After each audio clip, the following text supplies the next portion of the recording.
Right.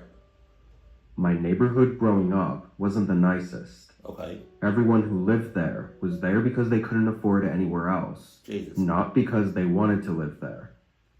A lot of the houses were extremely small and old, and even the businesses in the town had trouble staying open for more than a year or two.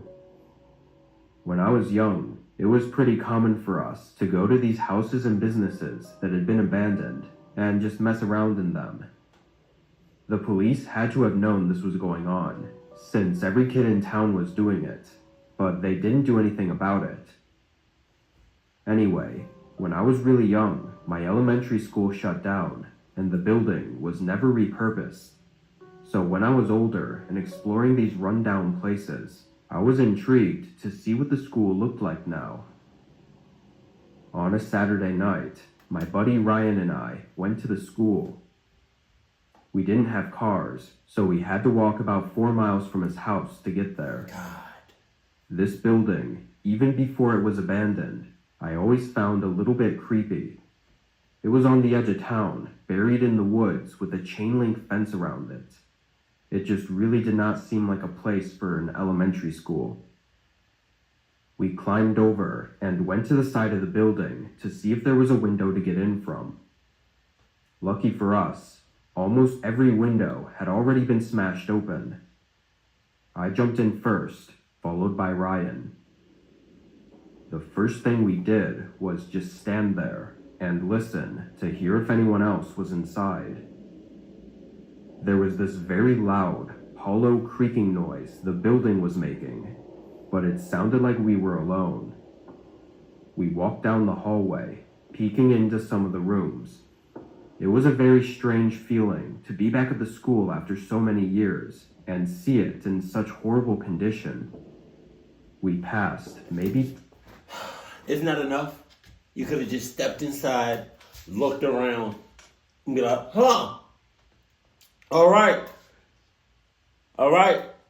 That's enough for me. That's not enough. That would have been enough for me. Matter of fact, I don't think I would have went inside. I think I would have just looked at it from 6 miles out because I have those Adidas vision those Adidas visions going on.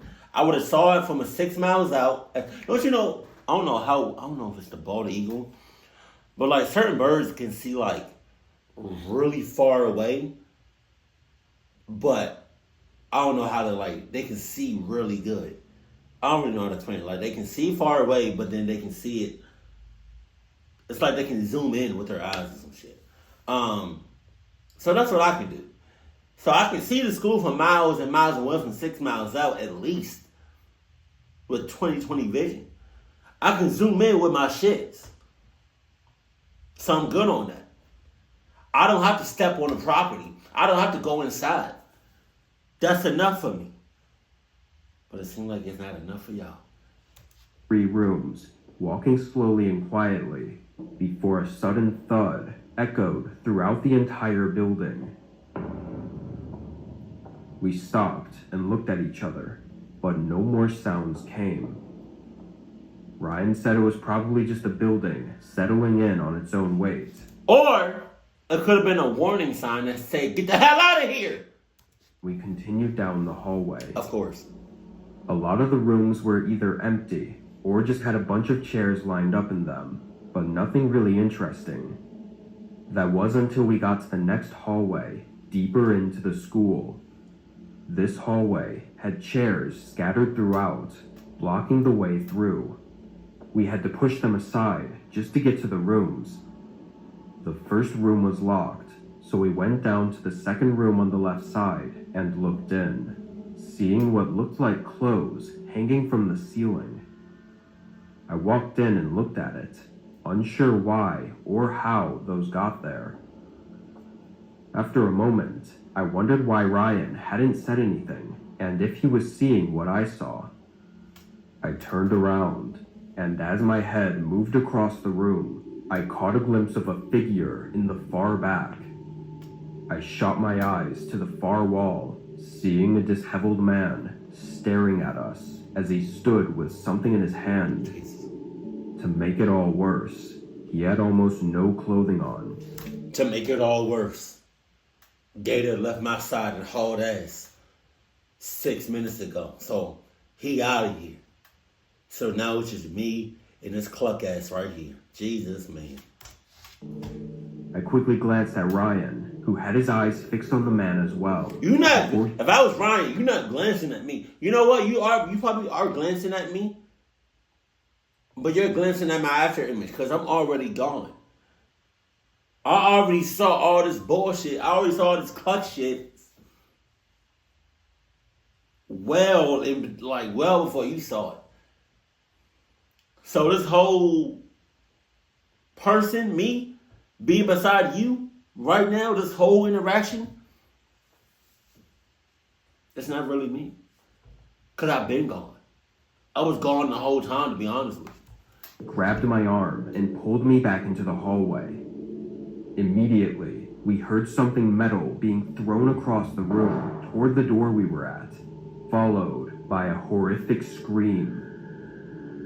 We sprinted down the hallway and out the first open window we saw, then ran as far away as we could before losing our breath.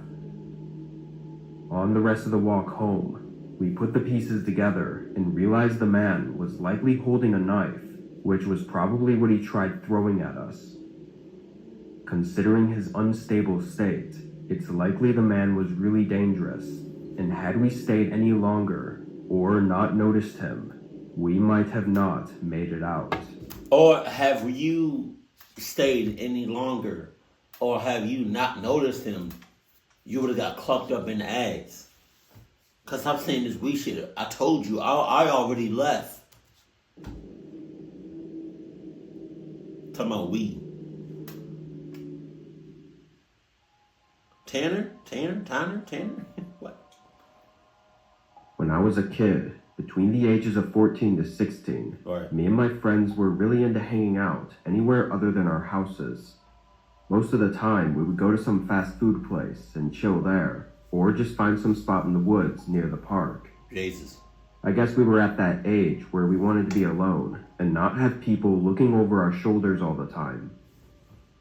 The only problem with this was that on the weekends, when we'd be out late, most stores and dining areas closed before we were ready to call it a night. During winter break one year, we ran into this problem a lot. We'd go to the parks to hang out, only to find that even in the late hours of the night, there would be multiple other groups that had the same idea. Then one night, my friend JT brought up his parents' old farmhouse, saying it could be a cool spot to explore and that nobody else would be there. He'd mentioned it a few times before this, but we never thought much of it until that night. JT drove me and my other friend, Paul, out into what looked like the middle of nowhere, arriving at a wooden fence. The fence was closed off with a chain, since it was a private property, and JT didn't have the key to it, so we parked and hopped over it. From the edge of the wooden fence, though, the first thing I realized was that I couldn't see the farmhouse. Yeah, it was dark out, and there were no lights anywhere, but I couldn't even make out the shape of the house in any direction. Damn.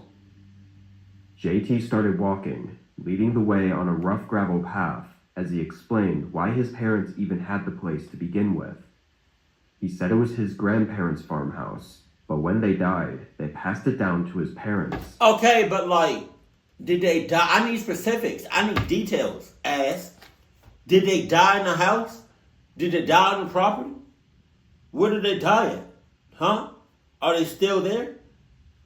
Are they buried on the property? There's a lot of unanswered questions that need to be answered. It's a lot. It's a lot going on right now. Apparently, it was in horrible condition, and his parents didn't know what to do with it, so they just kept it. That was almost 10 years ago. Jesus. Nobody had done any maintenance or even checked up on it in over a decade. We walked down this path, following JT for a good 10 minutes before we could finally see the house.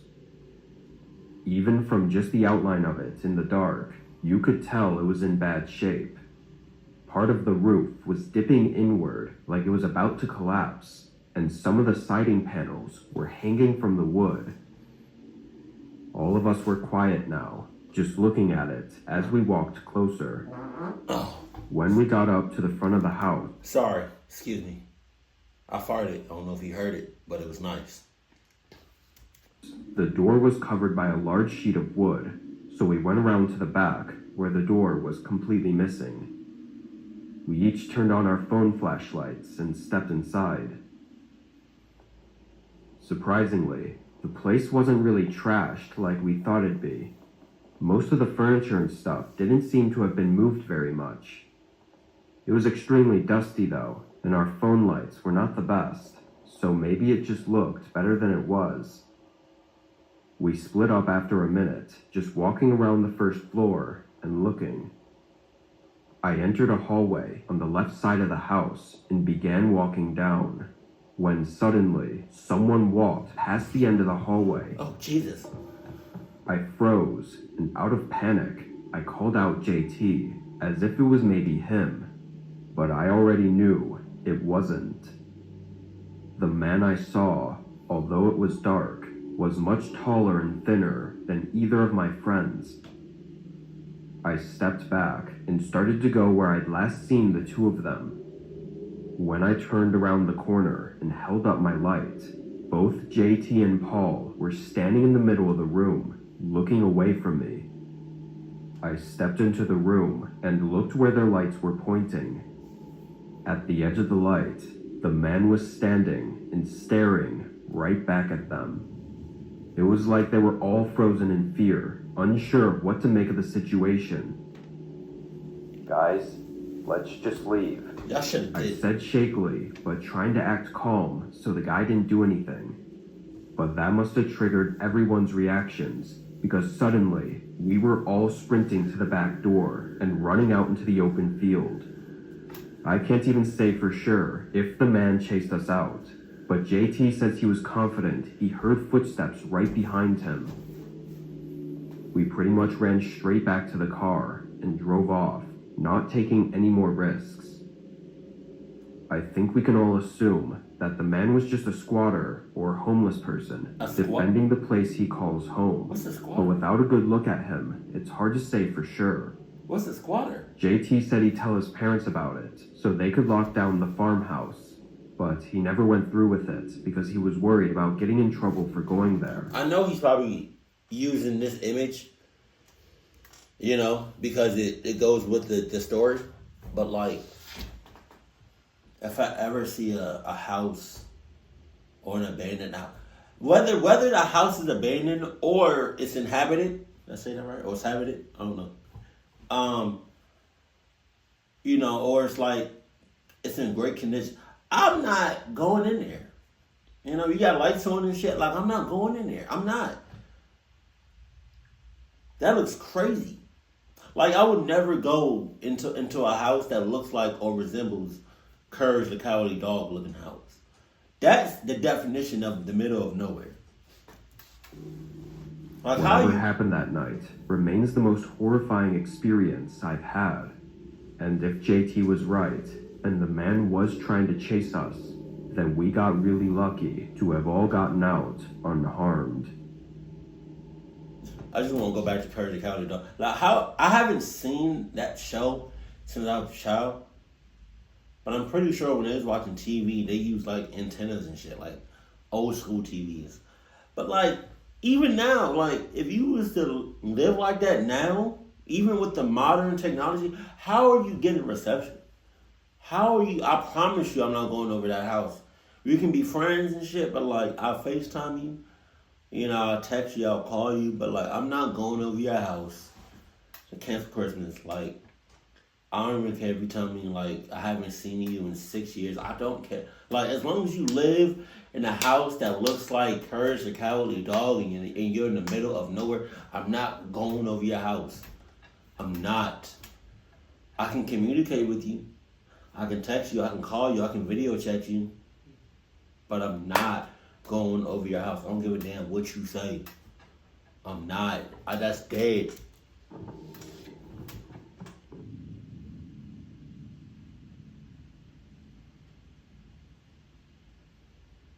Oh, I thought that was it. I thought that was the end of the video. This was only a year ago. At the time, it had been a while since my last camping trip, and for a few months leading up to this, I was just really wanting to get out and camp like I always used to do.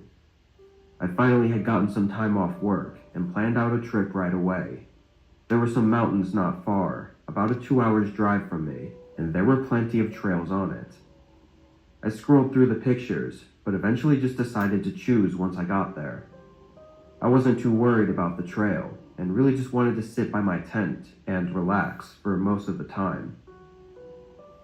I drove up to the mountain with 4 days worth of camping supplies and food. This wasn't really a popular mountain that people came to a lot, so there weren't many parking areas.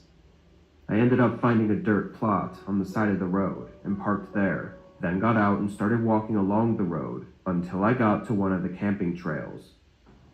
On the very grayed out map, it showed that the trail went a few miles into the forest and up the mountain, then split into 3 different paths that led to camping spots.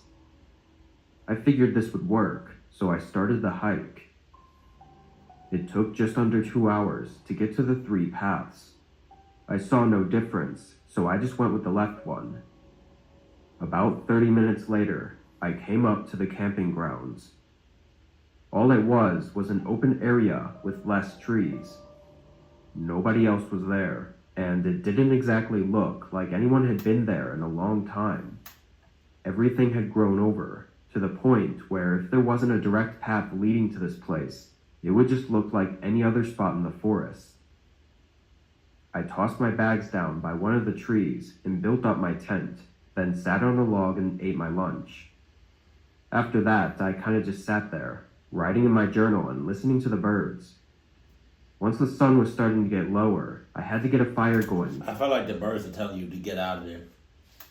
Keep me warm. So I got up and walked around the perimeter of the camping grounds to find sticks to use. But not too far from my tent, I found something strange. A path leading off into the woods. Not a regular trail though. This was very clearly a footpath formed by someone walking that same route over and over. Usually these types of paths grow over quickly when not used, so the fact that it was so clear and noticeable was odd. I finished collecting sticks and prepped the campfire, but something about that path made me feel uneasy. Oh, yeah? And I just wanted to check what it was before... Yeah, that's because that path is probably fresh as hell. ...camping the night right next to it. I grabbed my bag and started following the thin path. The more I walked on it, the more sure I was that someone was here recently. I'm saying. After a 15-minute walk, I reached the end. Out in the woods just beyond the path, there was a small cabin. It looked like it was decaying and abandoned. The wood was splintering, with entire boards missing, and the door was left wide open. I walked up to it and looked around, wondering why a footpath would lead to an abandoned hut in the woods. It was too far for someone to just stumble upon it. Curious, I peered in through the doorway. It was dark inside, and I couldn't really see much, but I could tell that it wasn't empty. There were things in there. I was about to take a step inside, but a sudden voice from behind me startled me away. "Leave.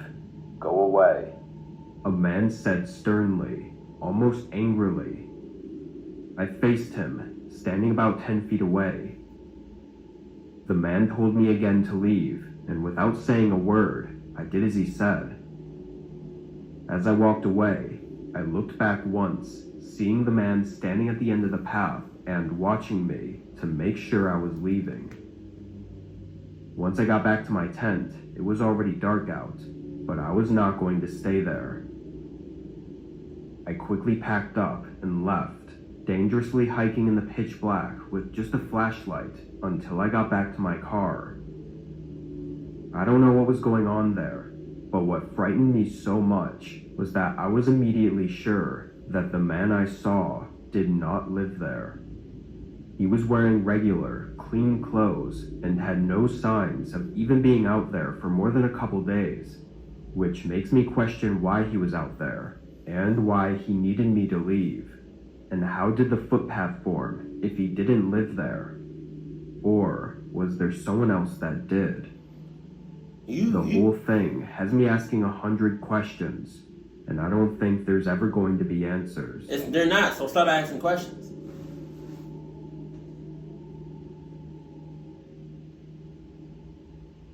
Again, if you have a house in the middle of nowhere, please don't invite me. You know, just stop talking to me altogether. You know, because I'm never going over your house. The communication is going to start off strong, but once I realize that you live in the middle of nowhere, then that communication is going to just slow down, and then it's going to be a complete stop, and then I'm just never going to talk to you again. I'm not going to see you again. I'm not going to talk to you again. I'm not going to send you no gifts. You know, I'm just going to stop all communication, all relationships if I realize and find out that you live in the middle of nowhere. That's it. Also, if I was to ever be like camping in the woods, I don't know if it would be better for me to just be out in the open or be in dense woods. But yeah, keep it cool, keep it classy, and I love you. Stay happy, my family.